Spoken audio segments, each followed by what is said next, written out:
48.5. Well, we'll see. He's after Ed Moses' record today, which is 48.58. Let's go through the individual lanes. Liam Collins, former English schools champion at the high hurdles, and the Sale Harriers. 50.95 is best.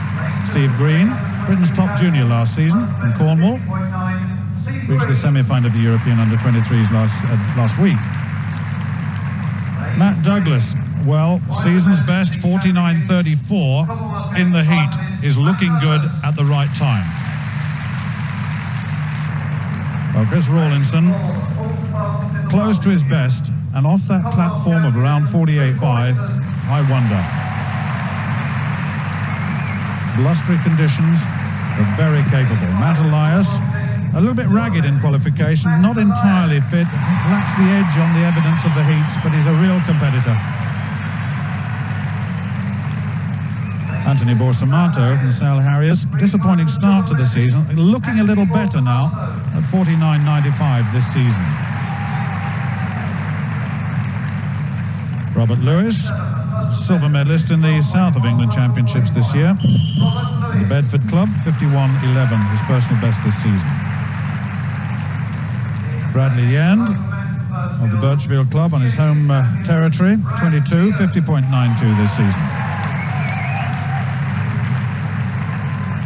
4 titles to his credit already. The final then of the men's 400 metre hurdles. Ed Moses' championship record set in July 1979 at 48.58. Elias, such a good athlete, and Borsamato should feature too, 4th in the Commonwealth final last year.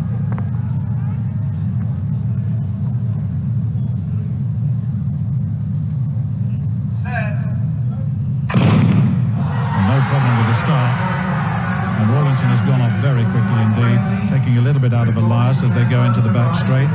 Not much in it at this stage though, and Matt Douglas has got a good lane inside Rawlinson and will be feeding off him all the way down, but Rawlinson clearly leading as they approach 200 metres. Borsamato going quite well, Elias being run down as they approach 200 metres, and Rawlinson really moving very quickly now as they go to 250 and round to 300, and Rawlinson clearly in the lead now. Right on the outside, Lewis going well too, and Douglas with a little bit of work to do is closing down on Rawlinson at the moment. Rawlinson and Douglas, these two, it's a very good run by Douglas, but Rawlinson should have the strength, but Douglas is a fine competitor, and right on the outside, Borsamato is coming too, and Rawlinson's had to work for this one. It's a terrific race. Rawlinson wins, Douglas in second place, Borsamato in third, 49.24, and that was harder than it probably should have been, and that smile just says a little bit. Chris Rawlinson didn't have that all his own way, and Matt Douglas put real pressure on him from lane 3. And just for the moment, as they came to 300 metres, he had a lead, but there was a real tension in the shoulders of Chris Rawlinson. And Borsamato, I was pleased to see him come through with a very good run too. He's had a disappointing start to the season, as I said, but my goodness, it's coming good at the right time. Rawlinson got it, but tell you what, Steve, that wasn't easy.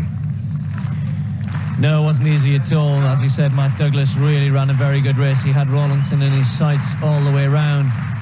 And okay, maybe Chris Rawlinson will turn around and say, look, I didn't really need to have to run that fast here today. He hit that hurdle there at the top bend. Matt Elias had really clattered a couple down the back straight as well. I think it was a ragged race for Rawlinson. He really found it hard to get into any sort of rhythm at this point. Look at him, he's really having to graft hard. He knows that Douglas is there.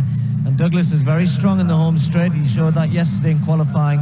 Borsamato was finishing well also in lane 6. So Rawlinson had to take this last hurdle well. He does so and then tries to move off there. And he just has that little bit of extra strength, Chris, that he really needs off that last hurdle, and then starts looking at the clock. Well, it wasn't particularly fast. In the end, he had a couple of metres to spare over Douglas and Borsamato. Those two ran well behind him.